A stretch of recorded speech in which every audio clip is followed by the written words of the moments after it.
Welcome to Category 5 Technology TV. This is episode number 548. Tonight we're going to learn all about Smart Girls, a STEM learning toy? Yeah. For girls. Stick around. We'll be right back. This is Category 5 Technology TV.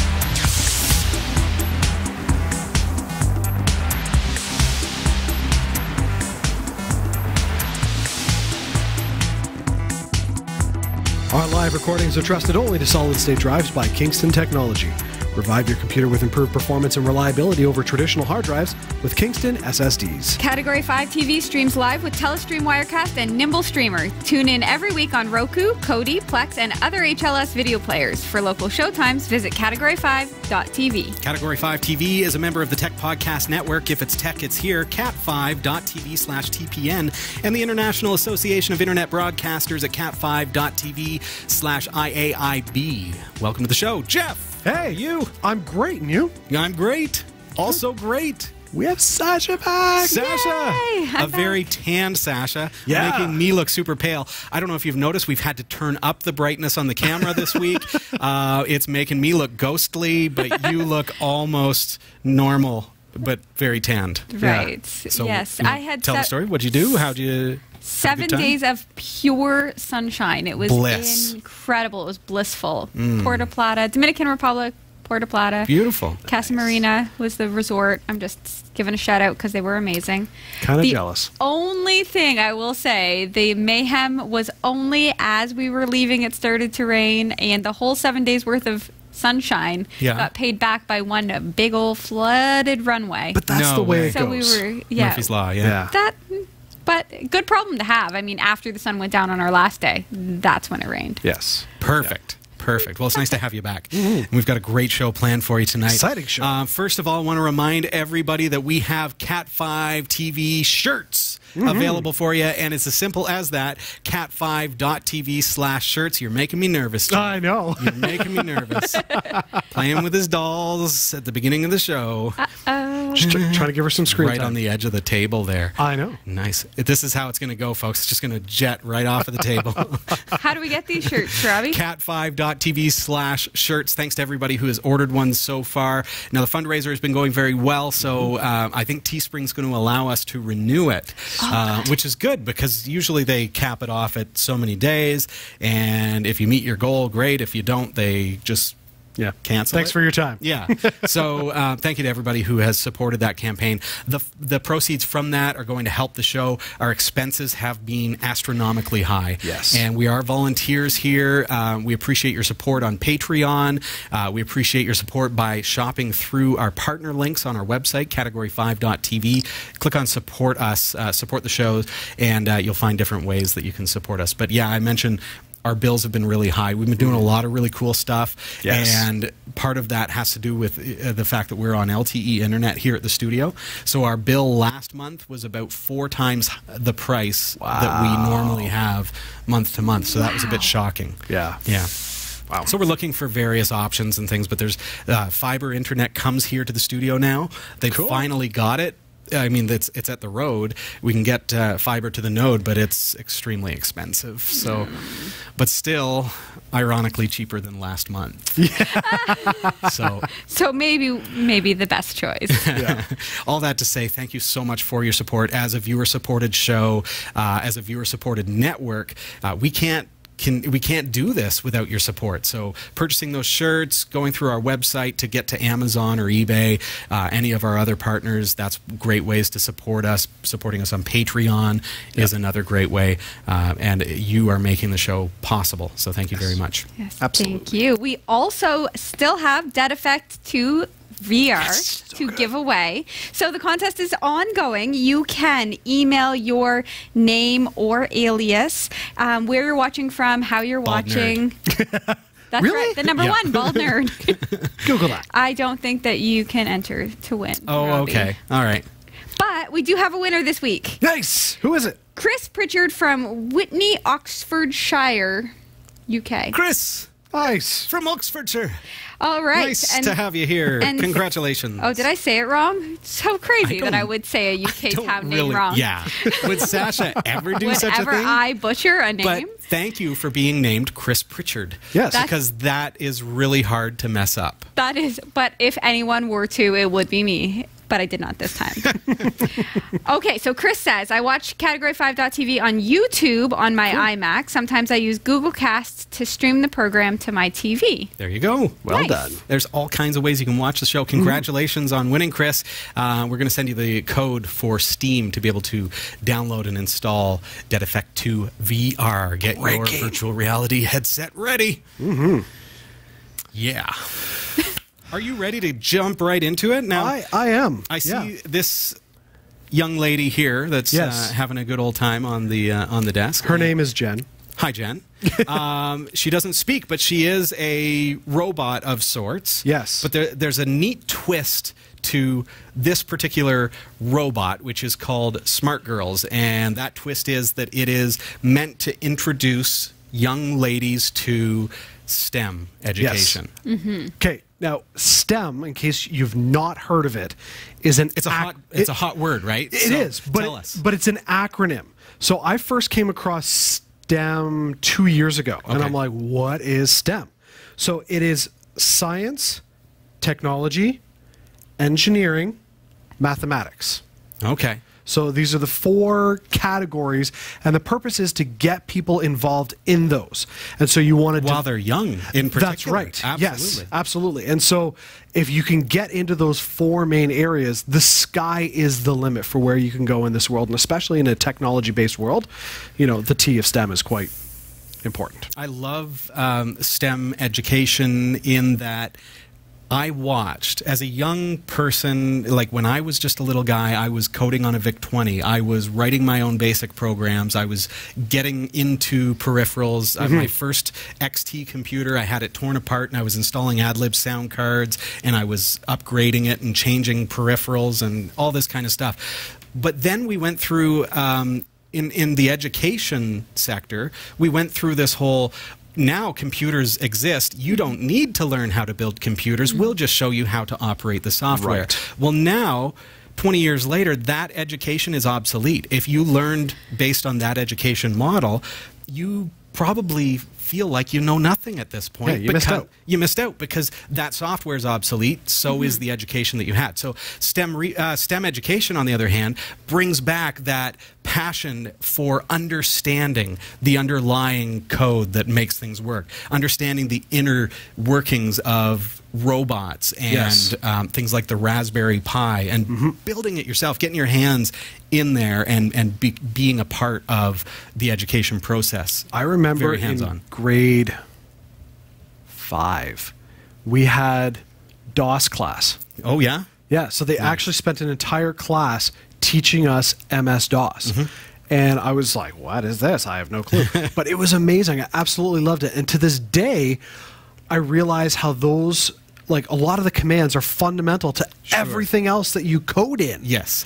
That's it. Like DOS, you would have learned batch file syntax. So you've learned syntax. You've learned how programs work. You've learned to code, Yes. basically. So even though the DOS syntax is no longer applicable, well, it's still, you can still write Yes. DOS like batch files for Windows 10 and things Yeah. like that. But really, you've learned the syntax of PHP. That's right. And you've learned the syntax of Perl, and even go so far as learning the syntax of like Scratch. Yes, that's and right. Just the workflow, Yeah. if you will. Yep. right? Right. I'm excited because now there's a lot of, I guess, attention on STEM for girls. Yes, Certainly. huge. Right. And there's a big reason for that. Now, it's not that there's not a focus on this for boys, Right. But It's- there is some research that has shown that we're really lacking that education for girls to encourage.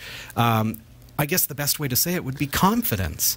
To Yeah. encourage confidence in science, technology, engineering, and mathematics, so that young girls can have that same level of confidence as young boys and enter the field. And hopefully we're going to see a shift in in kind of the employment sector. Yep. Over the next over the next, say, 10 years or so. Now, smartgirlscanada.com is where you can pick one of these up. We're going to show you how it works. Jeff, your daughter Savannah had a blast with her Smart Girls. Yeah, we've spent hours playing with her. Learning, playing. Well, but it started off. It started off with the playful. Absolutely, but it started off with the playful interaction of it, and just figuring it out how it worked. And then, I mean, I'll walk you through it, kind of what we did. But you start getting into then the advanced element of it. And it's not just she's playing with the doll. It's now getting her involved with how this technology works and the advanced features of it, which she picked up without hesitation, which blew me away. Can I ask, how old is she? She is 7. 7 years old. Okay. So this, the Smart Girls robotic doll, if you will, is really targeting like the 5, 6, 7, 8 kind of age group, maybe up to 10. But it's the perfect age to start. Absolutely. I have to, like, when I saw the box, I'm going, ooh, 5? I don't know about that, because there's a lot of reading involved. Absolutely changed my perspective after about an hour. Working with the app and with this, I'm going, oh, this is a non-issue. Like, no concerns whatsoever. Okay, so what we're going to look at with Smart Girls is a toy that is kind of secretly teaching young people STEM education. Yes. So we can have fun and play at the same time. We're going to intermix learning and play. Jeff, now Savannah has given it a try. Can you walk us through everything that we're seeing here on the screen? Yeah, absolutely. So we pull all the peripherals and all the components out, and this can take a 9-volt battery, but we had a rechargeable battery pack that we put into it. Okay, so it's purchased separately. Yeah. So I had Savannah put that battery pack in. It was a little bit difficult to get it in because it's such a short wire, but once you get it in, everything is good to go. And then this self-balancing Siggy just sits there waiting. And so you get the app. It's called Sugar Coded from Sugar Girl, and so we've downloaded it to the tablet. It works on Android, iPhone, all that kind of stuff. And then we go into the app, and so this is the opening screen that you're seeing here, and it works off Bluetooth, connecting from your device to the Siggy. And the Siggy being the stand that she's standing on. That's correct. It's very much like a Segway. Yes. If you will. Yeah, 100% like a Segway. So that's the robotic aspect of this toy. Yes. So she's a doll standing on the robotic aspect connected That's right, to Bluetooth. Yeah. Okay. And so you connect to your character, and it has an individual story that comes with each character. And so you've got a couple options with the app, and this one, Savannah jumped right to. It was free play, so she can control it herself without doing anything. And so this is where it was just playing with it, getting the feel for how it works, using that on-screen joystick to control the device. And I mean, it's got great balance. It's a self-balancing device. There are little like sensors in the front so that you can turn on a setting where it doesn't bounce into walls. Okay. If you so choose. Cool. Neat. Which was very, very cool. And so Savannah just kind of got the hang of it and how it works. And just playing with it a little bit. And then there's different options with the app. And so you can go to the next level, which is instead of free play, you can draw the path that you want the Siggy to go. We're almost stepping into STEAM here, which includes art. Yes, exactly. And so now she's drawn the squiggly path, then you upload it to the Siggy, and it just starts driving around the path that you programmed. Oh, too cool. And right on the screen, there is a legend that shows you this far on your screen equals 10 centimeters. Okay. So you know if you're operating within a meter space on the floor, that's what you've got. Then you go to the next advanced level, and so there's missions. Yeah. You can also do a free code yourself, but the missions kind of show you this story that you have to recreate with the Siggy in the app. And so what you're seeing here is it's given a breakdown, and then this is where the coding comes involved. And so you see there's the map that the Siggy needs to follow, and each of those pieces of the road has a measurement to it, and you program this in. And so what you're seeing with Savannah doing is she is putting the parameters in place for how the Siggy is to drive. So the yellow there is the repeat. Okay. So she's basically practicing on screen without actually coding it to the SIGI. Correct. All right. And so she has to put in how many centimeters. And so she has the choice. If it says you need to go 10 centimeters, what I had her doing at first was the repeat of, okay, we have to go 10 centimeters. The default of this is 1 centimeter. So let's put it in for a repeat 10 times. Nice. So we did it that way. You can also do it as just straight up 10 centimeters. There's also the arcs to the turns so that you can have a radius-based turn that's 10 centimeters, all that kind of stuff. And it's the way the program is worked with the interface is that they're interlocking. So you'll see here she's connecting it, and then it connects. And once it's connected, you can move your whole code around on the screen, and you don't lose it placement. Looks very, very similar to Scratch to me. Yeah, a lot. And so then once you've developed your course, you upload it to the SIGI, and it starts to drive it. And you see there on the screen, she gets a, yay, you did it. Nice. Because she was just doing a straightforward. And I mean, of course, there's the always famous free play where you can just have fun and mess around with it. But the neat thing about this app is that Savannah, within half an hour, was already going through the various functions of the app and then going into the coding. And she's like, Daddy, what do I do with this here? And so I showed her on the mission section of the screen, oh, this is where you start telling it what to do. And she started doing the coding, recognizing the numbers without any issue. I mean, there's some manipulation to the numbers where she got some things wrong. I mean, she's 7, so math is still part of growing. The learning, the education part, right? Exactly. Because it's fun. We're learning and achieving something. And I loved doing it with her because it was great bonding time for the two of us. That's what I noticed too. But at the same time, it was amazing for me to be able to say to her, well, let's try this, and what about this? And so it's creating, you know, this bond, but I'm also teaching her and guiding her through it. And on the app, and I'll show it in a little bit, is once you've done those kind of graphical-based coding, I showed her what the actual code looks like, because there's another thing where you could see the source code. Oh, nice. And I'm like, honey, I'm going to tell you something. You just did some programming. She's like, what? And then I showed her the screen. She's like, oh, I did that? I'm like, yeah. And so if you ever had a computer and you want to type that on the computer, you could do the same thing. Very cool. Oh. And that, because that's so similar to Scratch as far as the visual appearance and how things flow, the workflow, I think you could easily transcend that to Scratch coding. Absolutely. So yeah, 100%. Perfect, right? Yeah. Let's talk a little bit about the line. So Smart Girls, there are 4 different dolls that are available, and each one has its own kind of backstory. We're going to look at that in the app in just a moment. It is award-winning as far as the e-learning platform. We're looking at combining technology and play and learning all into one kind of device, right? Yep. It was actually it's neat because this device, Smart Girls, was featured on Shark Tank, and it got the backing of one of the sharks as well. So cool! I love it. Can we take a real quick look at one of the missions that you mentioned? Missions. Can we look at that with Savannah? So I'm just going to play a real quick video here that Jeff provided. This is Savannah taking one of her missions. Yes. Now I want to give a quick backstory to it. Yeah. So she did this while I was out. I left. I think I went to go pick up one of the kids from a social event, and when I came back, she said, "Daddy, look what I did." So this is after an hour of us. She's been playing with it. She was doing it herself. Okay. Like nobody helped her, and so I mean there were some issues with the math, and I walked her through fixing it. Yeah. But she did it herself while I wasn't there. Nice. And Jen, my wife, hadn't played with it yet, so she didn't know how the app worked. So she had no involvement in it, and Savannah was over the moon excited. 7 years old. Yeah. 7 years old. Yeah, within an hour on the app, and she chose a mission of her own and programmed it herself. Okay, so Dad gets home, pulls out his cell phone, and this is the what result. we got. Okay, so Savannah's doing a mission. She has to find 3 different bird locations. There's the eggs, the feathers, and another set of eggs. So she spent some time over the last little bit being aware of all of these factors. So if you find eggs or feathers, you have to pause for 4 seconds.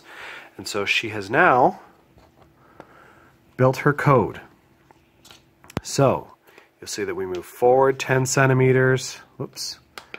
Turn left 90 degrees, go forward 20 centimeters, right 90 degrees, forward 50 centimeters, and goes down and down and down. You see the pause, so there's the first bird. Here's the big turn at 270 degrees with 10 centimeter radius. Here's the bird feathers at pause 4, and then the end is the last bird at pause 4. Now, you can also see the code, which is kind of neat.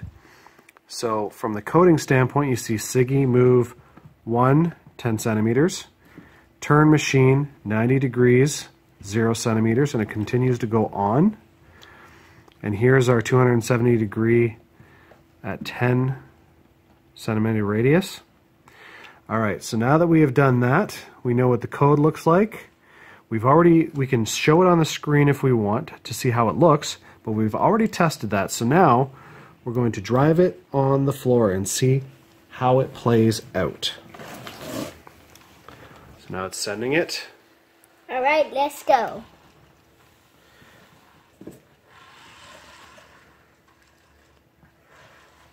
Here's the turn to the right. She's now looking at bird feathers.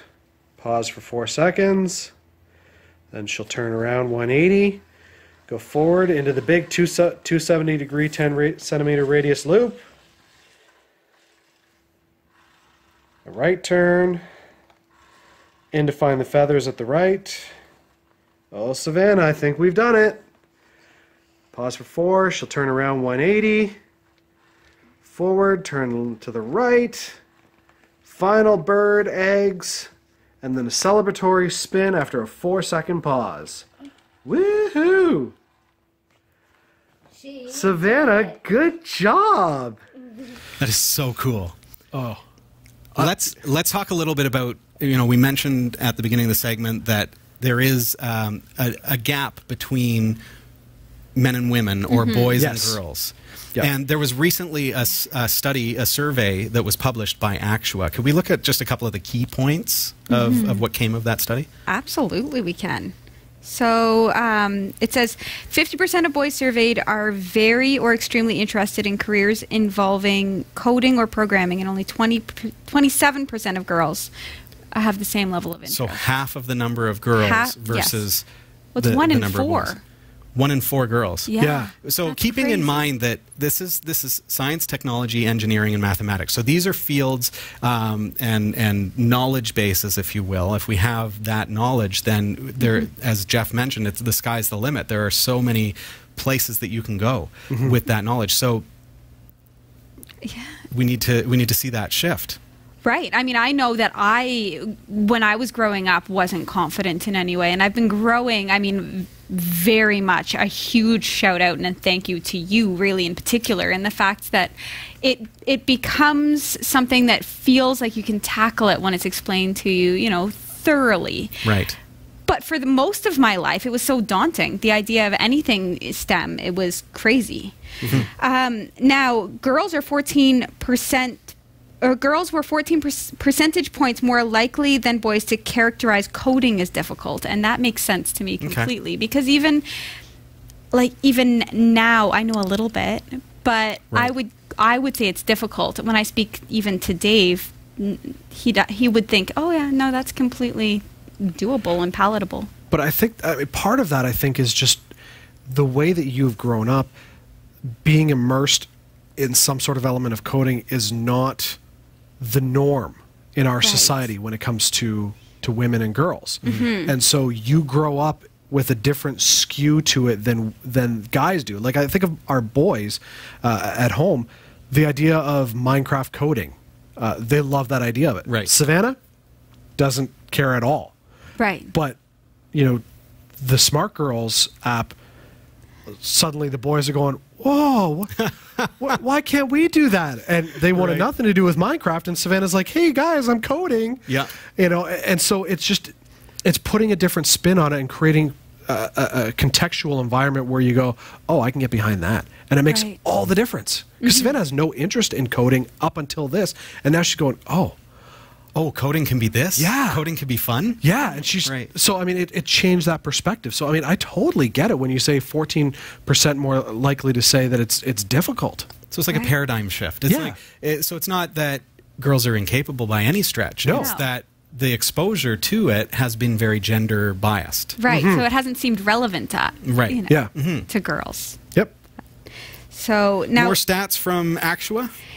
41% of boys say that They're somewhat or totally confident in their coding and programming abilities, and only 28% of girls exhibit this level of confidence. Again, so it's exactly major huge skew. Now, the study really shows why a STEM robot specifically designed for girls is really a great idea.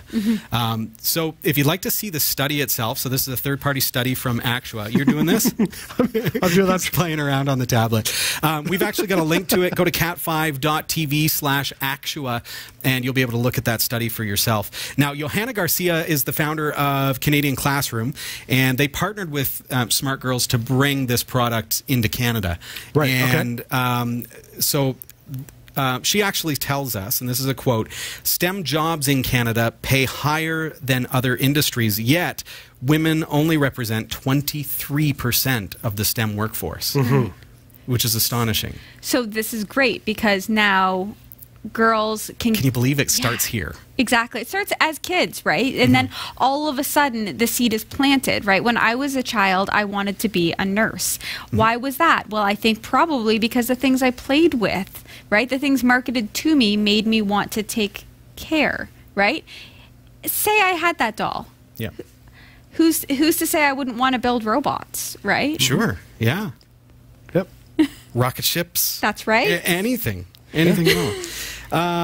Okay, let's get a look at the app as we kind of move along in our feature here of Smart Girls. Sure. So I'm going to bring this up on the screen, Jeff. So Jeff has the app installed on his tablet. Yeah. And there we go. Okay, so this is the interface. When you first load up the app, this is the screen you see. And so you see that this doll in particular, the model, her name is Jen, and that's her Siggy. So, you know, when you turn on the Siggy, you bring up the app, you hit the refresh, and it pops up on the screen. And then just over here...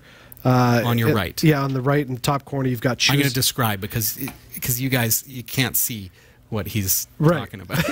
So you've got the choose activity, and then you have 6 options. And so the neat thing is, this isn't just about having the Siggy. There is a story. Yeah. And so you can go to ebooks, and then you will see in ebooks that Jen has a story. And so you go into Jen's story, and this is what comes up. So you learn kind of the backstory of the character herself. So there's artwork that goes in there.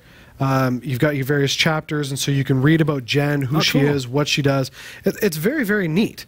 And so then it opens the door from the STEM standpoint of saying, hey, there's lots of options out there for girls.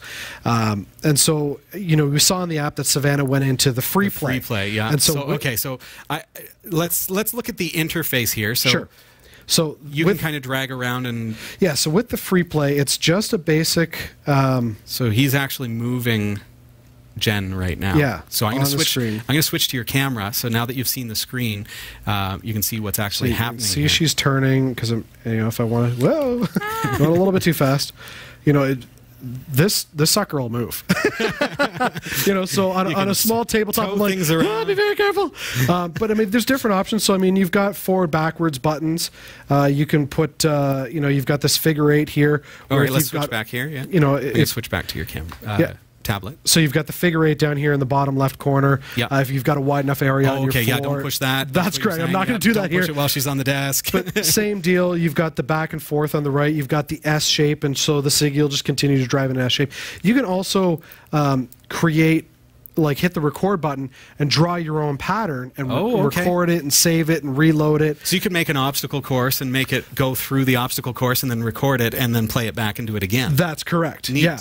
Okay. So that's the free play. Then you've got, you have path. Okay. And so in the path section. Oh, this is the one that Savannah this is where you saw Savannah, where she just kind of drew it. Now, again, I'm not going to do it here because good idea. You know, it could fly all over the table. But you see that there's a legend for the 100 centimeters. Yes. So you know that is, or that on your floor, that is a meter. Oh, really? Okay. Yeah. So whatever you're drawing in there. So on the desk, only draw something this big. Well, yeah, exactly. So, you know, I'm just going to do a few little circles. You know, so you see there's not much there. Yeah. Okay, so are you going to actually trigger that? And then I'm going to try and drive on the floor. Might hit. Oh, nice. Okay. You know, so like that's how it works. Okay, cool. So very, very cool. You can erase it and clear it, You can continue working with it, make it bigger, smaller. You could save it as well. So then also, this is where we get into, I'm going to bring you over to missions. Actually, no, I'm going to, yeah, missions. Okay. So in missions, this is where there's a story to it. Okay. So level 1 is hot dog. The video that we just watched was the bird specimen. And so you can see that there's 3-star levels. There's a video to it. Oh, and it gives you like a tutorial. That's right. Leading into the mission? Yeah. Oh, that's fun. And so this is where you see on the screen that you've got the picture of what do you have to travel. And so here you see, each of those road segments where you've got the blue lines, you see here they're 10 centimeters. You've got on the curves, it's a 90-degree turn, radius 0. There's roadblocks. If you get to that roundabout, it shows you that the turn is 270, radius of 10. So do you have to code that now? So yeah, so now you see the instructions. Yes. And then this is where you go into the code. And no way. The video we watched, this is what Savannah coded. So you see, move forward 10 centimeters, turn left 90 degrees, radius 0 centimeters, move forward 20 centimeters. And at any point... Oh, good for you, Savannah. Yeah, and so you've got on the left side, you have these options for move. So you can set the speed level, moving forward, the turning. There's an audio visual where you can have it honk the horn, turn on the lights, music. Nice. Then in the execution, you've got the repeat. And I was talking about that a little bit earlier, how, if, say, she had to go 50 centimeters, instead of saying... just put in 50 centimeters, you could put in 10 centimeters, repeat 5 times. And you could encourage her to do math that way. That's right, yeah. Sure.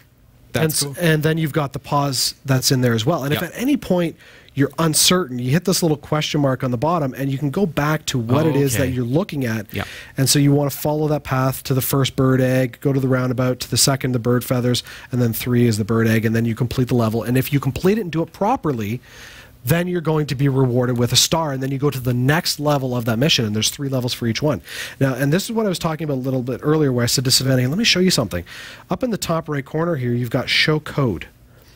This is the code. Oh, cool. So you can see Siggy.move, bracket 1. So, you can actually see the code now of this entire thing. And so if we encourage them to get in there, then all of a sudden we can transition to Arduino. We can transition to other platforms with the knowledge that we've learned here. Yeah, it was very, very cool. And it does allow you to do trial and error with the show on screen button. Now, I'm not going to do it because it's going to walk you through the whole thing. We saw it during the video. Yeah, exactly. So I understand that. That's cool. There's that video again. So you have your 4 different levels. She could pick up her tools, search for plants, get a hot dog, find bird specimens, and that's, you continue to and then you've got your free code. So sugar coded, you're actually coding your own program. That's correct. All right. Yes. And so, you get the startup screen that says, hey, program a story, a maze, whatever. Okay. And this is where it's free play. And you can do whatever you want. There's even dance buttons where you can have the Siggy do the cha-cha-cha. Zumba left, Zumba right. Like, you can have a whole lot of fun with this thing, coding however you want. Then there's also the learn button that walks you through a training segment. So you get into the app and you're going, I don't know what I'm doing. How do I do the coding? And you have all these levels of training from 1 to 10, starting with just moving forward. Oh, okay. Going up to something more Over advanced. On the right-hand side there. Yeah. Oh, okay. Neat. So it builds the involvement and the confidence level so that you've gone through the 10 training levels and then you're like, oh, this is perfect. Smart. That is too smart. smart. So that's all the app is. And so good. That's all the app is. Like, there's just the 6 functions, right? But there's so much to it. And Savannah couldn't, it was almost like there was, textual ADD. She was just going around like, I want to do this, I want to do this, because she was so excited to try the next new thing. Cool. And, it was. I want to get out like the building bricks and build trails and things. Oh yeah, we cleared out our basement family room, made this like 20 by 6 foot area, and she's like, I'm gonna create an obstacle course, and she had so much fun with it. That's cool. So as a dad, let's look at this from the perspective of a dad. That you've got this for your daughter. She's 7 years old. Impressions of the device itself is. Well made, solid. It's very safe construction. The doll's great. Trendy clothes, all that kind of stuff. I think the only concern I had was getting the battery pack in it because the cable was so short. But Savannah did it. I had to help her. Did you help her? I did help We her. didn't see that. Okay. Yeah, I did help her get the battery in to get it. Okay, happy. Yeah. To be fair, when I built a computer, I had help with. Well, exactly. Yeah, and it Right? wasn't an issue for me to help her, Okay, but she but just Dad, she couldn't get her hands in. You've got the battery packet, so you've got the extra battery pack so that you don't Right. have to change batteries. Correct. Having done that, I noticed that it is now USB chargeable. Yes. So you've basically converted that. So it was maybe a little challenging for a 7-year-old to insert Get it this. in, yeah. However, Dad could have put that in, screwed it in, and it's done. It's The not an upgrade issue. is complete. Yep. Right. There's a USB port to charge it. Yep. And that, again, it can take 9-volt batteries, but that makes it so that you don't have to. You can Exactly. just recharge it every time. Yep. So you could do that. Absolutely, So- and it is. Whoop. So So she turned off. I believe she did turn Or off. So like, hey, you picked me up. So yeah, I mean, and it is self-balancing, which I absolutely loved because I'm like, oh, you got to get this thing to stand. Cool. So you kind of hold it there for a second, then you'll hear it beep, Sweet. and then that's it, Cool. and then it will just continue to rock back and forth. I love this thing. So Smart Girls, I think it's a great product for STEM and for encouraging young girls to build confidence in STEM. Right. Education, as we've talked about. Again, smartgirlscanada.com. Now until the end of April 2018, it's free shipping on that, okay? So smartgirlscanada.com, as you see on your screen. Cool stuff. Very, very cool. And maybe you don't like the Gen. There's 4 different doll options, Right. and they all come with a different story. So you're like, I don't want Gen, I want this one, And so I mean, the whole point at this point is collect all 4. Right. So you've got the story, and then program So that all her 4 brothers can to do hey, synchronized they can- driving. Yeah, there you go. Now you've got it. Now you've got it. I will say, as a girl, the story is important. Like, to me, the idea of having something like that is It's relatable. It's relatable, exactly. I probably wouldn't care at all if that was just like, if it looked not like a doll, like if it looked like an ugly little robot. Like what you're used to with robots, Right, and but it's- that's it, though. They've taken it and Exactly. made it more approachable for young girls. And if this girl didn't have a story, right? If she wasn't going to find plants, Right. I would get tired of just Right. okay. Well, now she's just driving in a square, There's and now the right? missions make it. Oh, there's a quest. There's a And- goal. and that is amazing. Cool. And just from the story level, one of the things I liked about the Jen storyline is that she's also a mechanic who Okay. loves nature. So this opens the door with That's Savannah. interesting, eh? She's Yeah. like, "What's a mechanic?" Right.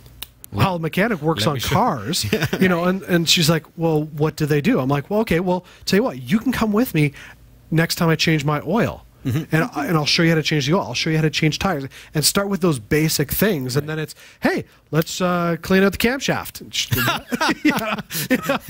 And I'm just going to sit back and watch while you do it. Yeah, Robbie's going, camshaft? What? I don't know. That is not my forte. I focused on STEM. Final thoughts about Smart Girls. First of all, you saw Jeff doing this on his tablet. It does work on smartphones as well. Yes. Okay. So you can install it on your Android or iOS device. It can be a tablet or a phone, smartphone. I presume even like an iPod Touch would be just fine because it's iOS and Wi-Fi and Bluetooth. So there you have it. And finally, just the ruggedness of it. We saw it driving on carpet. Great on We've got it carpet, driving on great on floors. the table. And I mean, Savannah did in the free play, kind of bumped it into coffee table, bumped it into our TV unit, held up. It's great. Nice solid rubber wheels, so it has great traction. There you go. I don't think I have a single complaint. This thing's perfect. So grandparents, parents, something definitely to check out. Educators, go to smartgirlscanada.com. We've got to take a real quick break. Thank you to Jeff and Savannah for their participation tonight.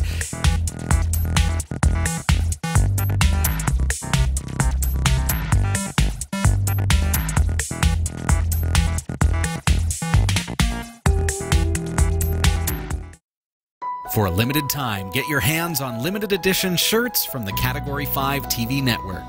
These high-quality shirts are manufactured by Teespring, a fundraising website, and your purchase will help support the shows we produce. Get yours today and send us your pictures to be featured on the corresponding show. Visit cat5.tv/shirts to support us and get your official network shirt today. cat5.tv/shirts.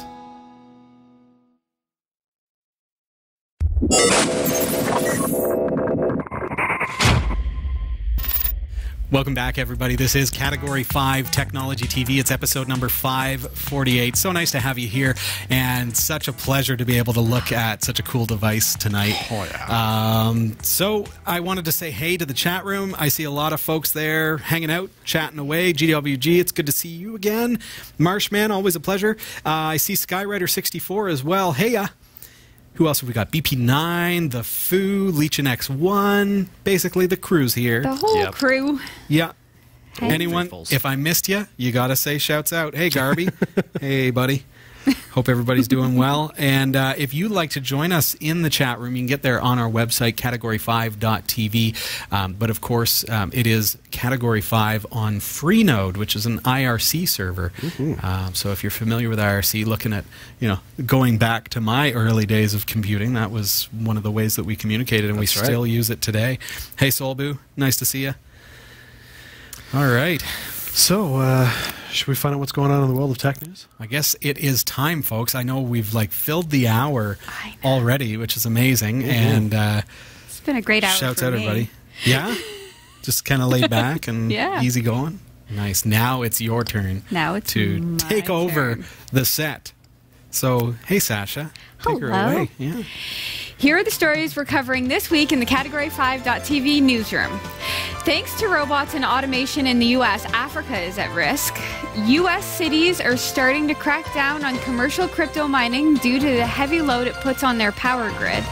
An autonomous flying taxi is coming to New Zealand, and 3D printed homes for the less fortunate. These stories are coming right up. Don't go anywhere. Whether you shop on ThinkGeek, GearBest, B&H Photo Video, eBay, or Amazon, or even if you want a free trial of Audible, you'll find the best deals and support the shows we produce by simply visiting the shopping sites you already frequent by using the links on our website. Visit category5.tv/partners for the full and ever-growing list, and help us create more free content like this show. Thank you for shopping with our partners, and thank you for watching. This is the Category 5.tv newsroom, covering the week's top tech stories with a slight Linux bias. I'm Sasha Rickman, and here are the top stories we're following this week. Within less than 2 decades, it will be cheaper to operate robots in the U.S.-based factories than to hire workers in Africa, a new report warns. Falling automation costs are predicted to cause job losses as manufacturers return to richer economies.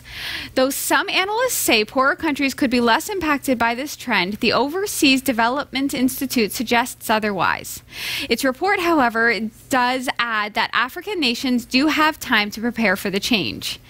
Karishma Banga, a senior research officer at ODI, says African countries must not shy away from manufacturing, but instead prepare by increasing access to internet, investing in technical skills, and promoting technological innovation.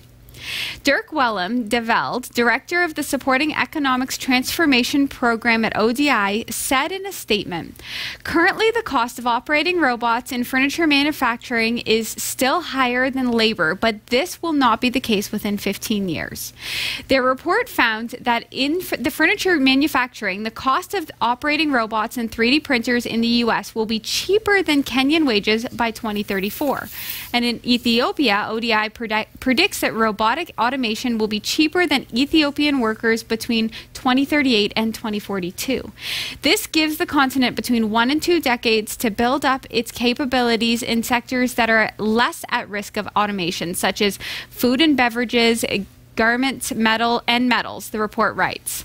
It advises African nations to expand access to broadband and develop locals' technical skills through vocational training, technology hubs, and a bigger focus on STEM subjects in African educational bodies. Okay. Wow. So we kind of saw this coming, I would say. Truthfully, I didn't. But that's I didn't ever think of it. I didn't Well, yeah. give it a second thought, and now it's like, oh yeah, that makes sense. Well, I mean, we think about it from our own backyard. I mean, you look at how technology is changing things here, but I didn't think about the other countries. And I know that sounds very self-centric, but I don't know if I've ever paid attention. What do we get from Africa from a man? I know we talked about food. Yeah, and metal and stuff. furniture is a very good example. Where Okay. like 75% of the furniture that's manufactured is exported. Okay, Not necessarily to Canada here. I'm not sure what the percentages are, but definitely you think about like the UK. Right, a lot of Europe. Yeah, absolutely. So a lot of it ends up there. So if the US is able to manufacture it more cheaply, all of a sudden this becomes a problem. So in Africa, definitely furniture is one. Ethiopia, you're looking at apparel, shoes, for example. So where it reminds me of the story we just covered a couple of weeks ago with the jeans Levi's, the laser jeans, yeah. Right. So this laser is where jeans. this is where I seem to see the trend where technology is taking the load off of labor jobs, but our labor jobs are generally outsourced to other countries because labor is expensive here and cheap there. As soon as we don't need to have people laboring, instead it's robots, of course, why not have them here as opposed to there, right? Like it makes sense, shipping. right? So now the onus is really on these countries to find another way. This is a tough situation too, because you know, as I'm thinking about this more and more, and you can comment below if you're watching this online, if you're watching this on cable TV, send us an email through our website.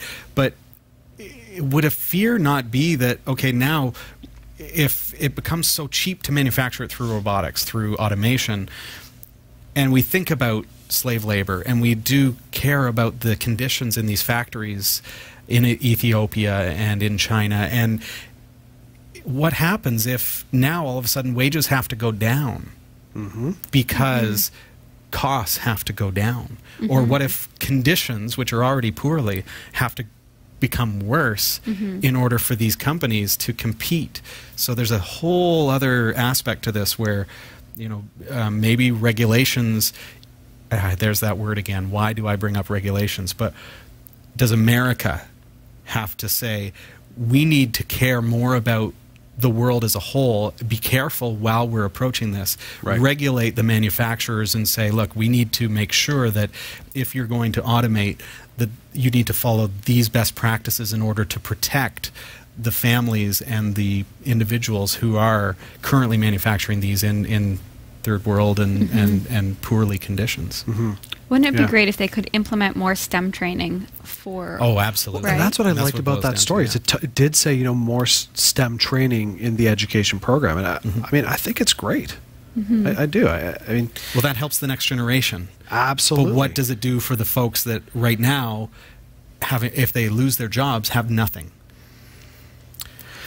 That's a great question. And that's a question just to put out there. There's no answer to that. Yeah. And it is just a question.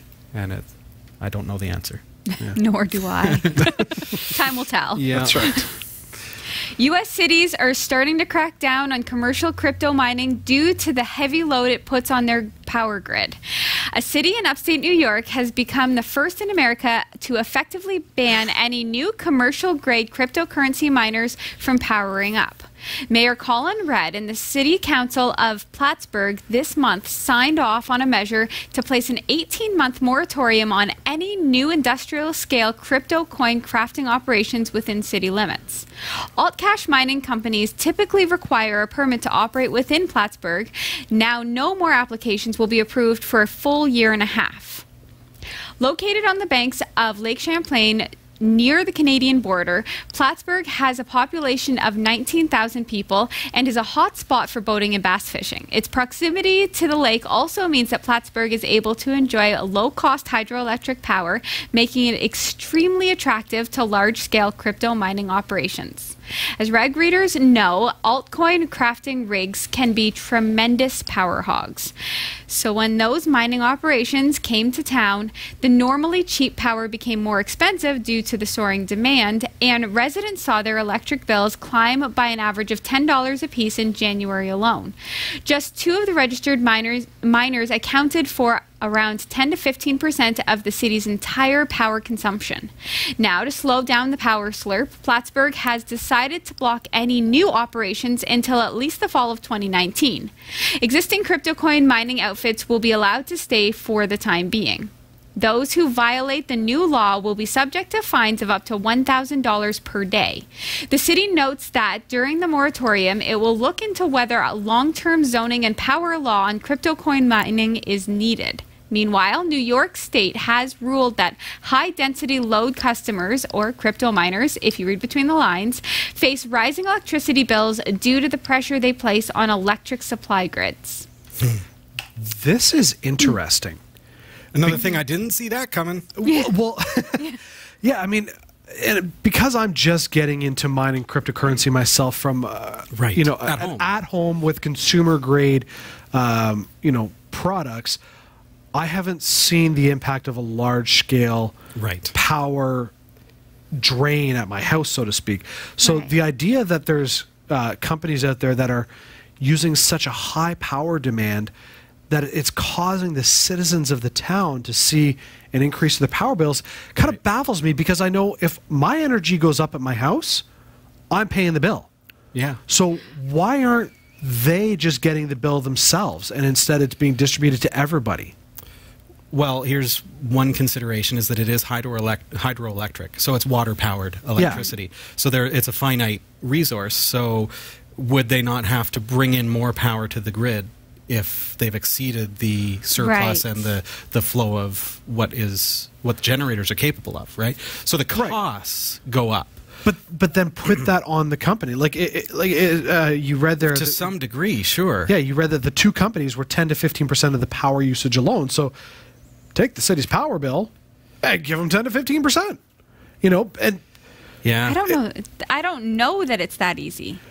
It would be nice if it was that easy Right? to say, hey, Yeah. it's your company that's doing this, so you're the one who gets... But I think it has to do with the whole grid and the way it whole works, kind of yeah. network of the electrical grid, and the cost to produce the energy required by that region has gone up, and so it affects all of the users. Right. Now, the user who is crypto mining with this massive, like we're talking server farm environment yeah. here, right? Right. So they're going to be paying the most of that bill, but Yeah. it's still going to impact other folks as the overall cost to operate has gone up. Maybe more man hours are required because more people are required to operate the hydroelectric station and the electricity coming into the town. Right. And am I correct in assuming home cryptocurrency mining is not banned? It's just the larger ones, no, right? it's just industrial. It's just Yeah. industrial. These are companies that open up specifically to mine.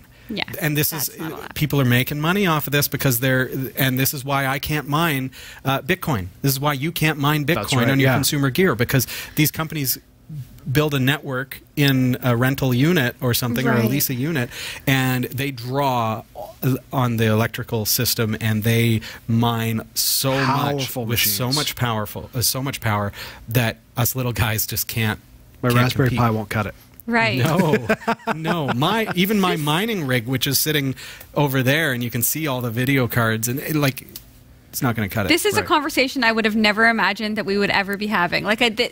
Because cryptocurrency is new, Yes. right? This blows my mind that this is Yeah. a real problem. See- And it is. What I love, though, and I mean, I get this deviates a little bit from the news, but a month ago, cryptocurrency was a foreign concept. I mean, I knew what it was, but how it worked, I didn't understand. And just in the last month of exploring it and starting to do it myself at home, I now get it, and I'm going, oh, oh, this is fun. Where were you all my Well, life? exactly. And why wasn't I doing this years ago? When Bitcoin first came out, Yeah, so it was easy to mine a Bitcoin. Yeah, so I can see the appeal to setting up a company, getting the hardware in place, and just blowing through the mining to really hook on to some of this cash and this new trend that's going. Yeah. And so, I mean, cities do have to turn their mind to this sort of thing. Sure. You know, what happens? It's a new business model that draws a lot on the electricity of that. Like, we're not talking consumer gear. Sure, you're running your computer and it's using your electricity, but it's still just your computer. Right. Okay. We're talking server farms that are running at 100% CPU and GPU all the time, 24/7, with 300,000 computers and, you know, like, just ridiculous. Well, They should be using their money to invest in some green energy ideas. That's a good idea. Yeah. And that's why people are building them in places that are super cold so they don't have to cool it. But Right. it's possible, like, the amount of output that the green sources, maybe solar, wind, whatever, may not be enough to actually run it all. Well, Right. let's Like, think of that's how something much else. hardware there is. Oh, I totally agree. Right. So, but Or maybe they're just like Cyril Sneer and they just are mining. They're just mining. oh my goodness, raccoons! That is a throwback TV show. That was. I could great totally show. see him mining cryptocurrency. Oh, totally, absolutely, Absolutely. Yeah, or Scrooge McDuck. I can Yeah, see absolutely. that too. Oh, Absolutely. my. Where was mining when he was around? A new air taxi service was financially backed by Google co-founder Larry Page is set to take off in New Zealand thanks to an agreement announced last week. Page's Kitty Hawk Company, the developer of a new autonomous flying machine called Cora, will begin testing the service in rural Canterbury, a region in the South Island. The electric air taxi can carry 2 passengers. It is designed to take off like a helicopter and uses proprietary software to fly like a regular fixed-wing aircraft with the help of some human supervision. Zephyr Airworks, Kitty Hawk's New Zealand affiliate, has been working with government officials on plans to test the new service as part of a program meant to encourage science and innovation in the country. Despite the high interest in development, the business case for fully autonomous air taxis is not as strong as one might think, suggested Stephen Polzin. Polzin is the director of mobility policy research at the University of South Florida's Center for Urban Transportation Research. He says for passenger air travel, particularly commercial air travel, the labor cost associated with pilots is relatively modest in the context of total cost providing the trip, which dampens the motivation to go to full automation. Oh, I gotcha. Right? That makes sense, yeah. That makes sense to me, right? The wages of the pilot is pale in comparison to the fuel and the jet itself. And Right. Sure, yeah. But if it's one element you can take out of the equation, it's one less payload for having the driver, therefore less fuel consumption, all that kind of stuff. When I'm listening to this, the first question that's popping up in my head is this necessary? Are we going to need air taxi? And I have seen some videos for what the traffic's like in New York City. I feel like maybe. well, that's the thing. I'm thinking about it. I'm going, okay, I commute every day to work. I'm on the road, depending on traffic and weather, between an hour to 2.5 hours. So cut 45 minutes off of that. Right. But then I'm also going, okay, in traffic, there's road rage. And if you're sitting there and you're watching some guy go and go across traffic in this air taxi, I mean, I'm thinking about what's the impact going to be on somebody who's on a motorcycle and the air downstream from the...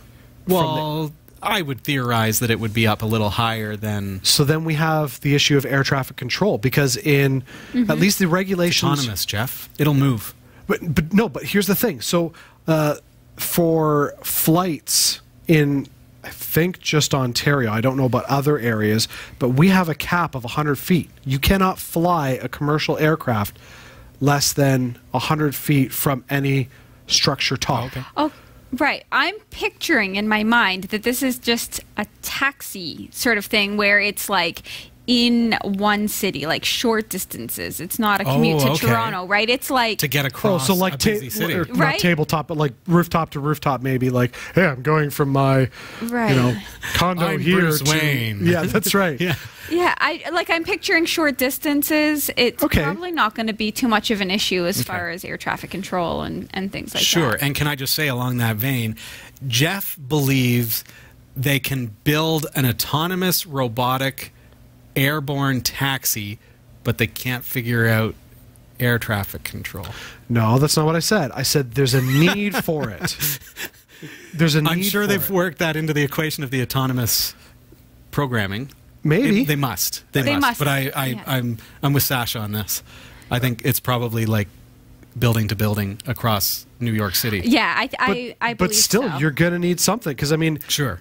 If you've got I think of Toronto, we have Orange Air Ambulance. So you've got an ambulance Think that about the lands. hospitals, man. That's right. It lands on the rooftop of the hospital, yeah. and hey, you've got 15 minutes to get to that accident scene. 60 kilometers up the road, so it's like helicopter's gone. And if Love you it. got some taxi in the way that's not But linked helicopter needs a landing pad. up, it does. A Yes. two-person taxi? Yeah. Maybe not so much. But I bet you that A thing's going to be field. close to the size of a car, footprint Sure, wise. absolutely. Right. That's But- still huge. But the same as a car pulls off to the side of the road when an ambulance comes, this air taxi Supposed to. would probably divert its path, And- right, and get out of the way. I am Absolutely, pro air absolutely. taxi. And as things grow, just to my final thought Yeah. is as things grow into the autonomous era, the autonomous vehicles on the road will know, oh, here comes the air taxi, it's about to come down, back up. Let Yes. her in. That's Because if everything's it's also integrated. autonomous and it's all integrated. It's all working together in the same mesh network and saying, okay, he's about to come down and land in the middle of the highway. Okay, so I know you said that was your last thought. That's my last thought. So if they're all integrated, one hack attack and it's done. Always put a dark spin on it, Jeff. No, but we covered security measures a couple shows ago. Of course. I think it was last week. Think security. Yeah. They need to work it into That's the network for point. sure. They need to. Get the security solid, then roll it out. Okay. So Maybe that's the part with the human supervision, where it said with some human supervision. Maybe. Right. Yeah. No. No. Bad taxi. Don't hack that. I'm really pro air taxi. I love this. I got it. In Texas, tucked behind a house for the wealthy, there may lie some hope for the significantly less fortunate.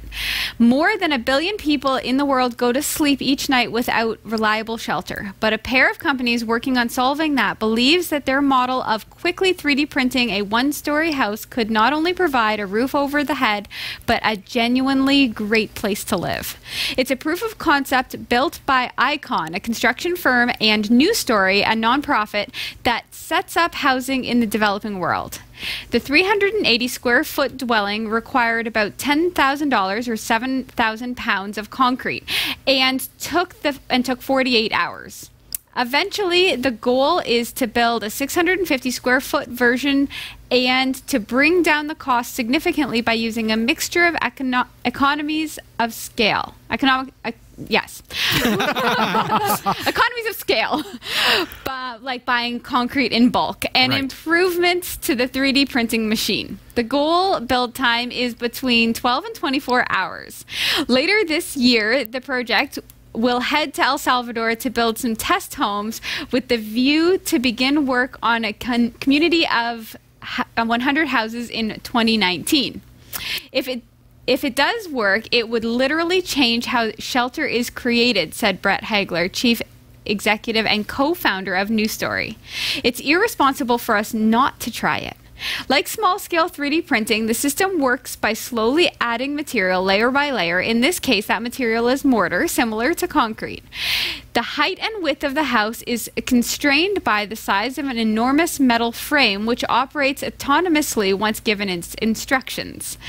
With the machine, they can print up to 11 feet tall. The robot follows blueprints created using typical CAD software. This means homeowners would have the ability to create their own designs on site or pick from a library of possible configurations. Cool. Hagler believed the machines will be operated by local construction workers, and it is hoped that the lower cost of each unit would turn in turn mean more demand for more houses to be built. That's so great. Yeah. I love when technology is used to help people. Yes. I know. And the price point of it was really quite cheap as well. The fact that it was at $10,000, and that's at current rates. Sure. Now, granted, that doesn't include, whatever the rig is that you know, Right. you're going to have The recover initial your cost of investment, buying yeah. it and all that kind of stuff. So, I mean, it might be that maybe it's $15,000 for the home. But who's going to be paying for it? Oh, that's what's so genius about this foundation that they've set up, right? Right. But then you also have the land. So it's not just the building, but it's the land. So where does the land come from? Who's going to buy the land? Right. All this kind of stuff. And I think I know what you're asking, because, like, okay, we're helping impoverished folks. Right.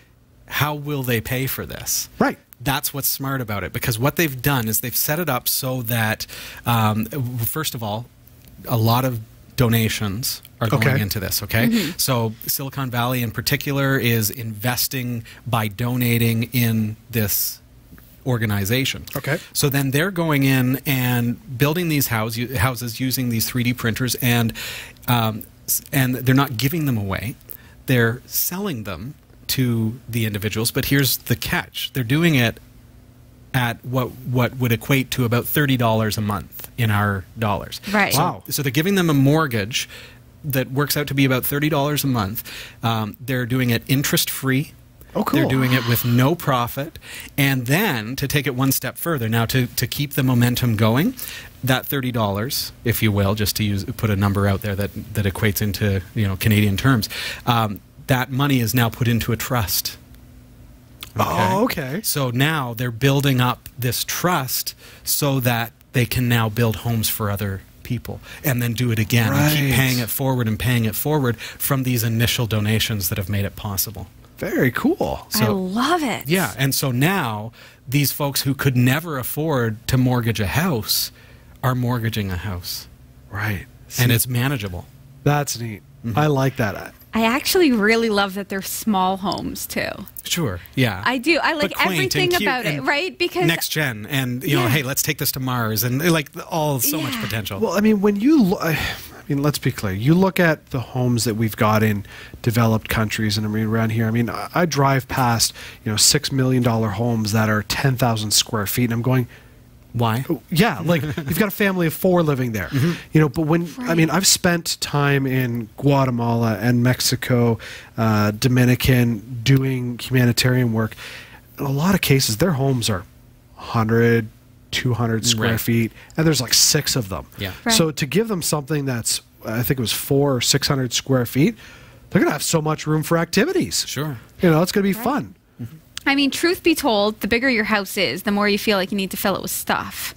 Right. The smaller Yeah, your our house Western is. world, for sure. Yeah. So when you have a smaller house, I think that all of a sudden your attentions are on more important things like getting out and Right. not. Right, it's your living space, it's your Right. sleeping space, it's your Yes. shelter. Yeah. But you and can then home ownership for somebody who isn't able to afford a mortgage, right? And a concrete structure for in a spot where perhaps there isn't that sort of material used for the normal house.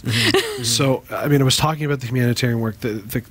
When I was in the Dominican, that's what we did. We built homes. So we went. There was a community that we designated where we're talking like metal sides, just find a Yep, piece yep. of metal, putting it up. Sometimes palm leaves. Like that's literally what it was. Hurricane comes through, it's gone. Gone, yeah. So what we did is we started with one home. You build this one home, cinder block foundation, concrete floor, and it was bigger than what they had. And so then their idea, because of the community minded, was, hey, this is our home. Your home's next. You come live with us while we tear down your shack and we cool. build you another home. Yep. And then you've got 2 homes, and both those homes go, hey, yours is the next house. Come live with us. And so the community starts taking in the other homes that are, Wow. and so everybody's got a place to stay. So something like this, I'm going, this is amazing. Give them a little bit bigger footprint to live in and start inviting some of the rest of the community. And as we build those homes, I love it. Cool. Love this idea. big thanks to Roy W. Nash and our community of viewers for submitting stories to us this week. Thanks for watching the Category5.tv newsroom. Don't forget to like and subscribe for all your tech news with a slight Linux bias. And for more free content, be sure to check out our website. From the Category5.tv newsroom, I'm Sasha Rickman. And I'm Robbie Ferguson. And I'm Jeff Weston. It's been a blast having you here this week. I hope you've enjoyed yourself, and we'll look forward to seeing you again, same time, same channel. See you next week. Bye. Bye.